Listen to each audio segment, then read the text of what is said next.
Hey there, welcome back to our channel. In today's video, we'll be sharing a complete guide on how to make an audio call in a community group on WhatsApp. So, let's get started. Step 1. Begin by opening WhatsApp on your Android device. Step 2.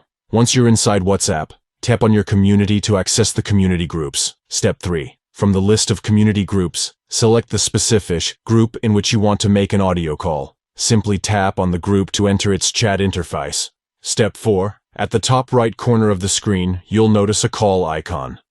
Tap on it to access the calling options. Step 5. From the calling options, select Audio Call.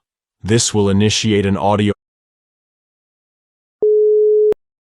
call within the community group.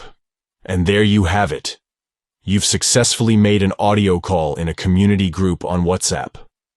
Now, you can have voice conversations and discussions with other members. We hope you found this guide helpful. If you did, don't forget to give this video a thumbs up and subscribe to our channel for more informative tutorials. Thanks for watching, and we'll catch you in the next one.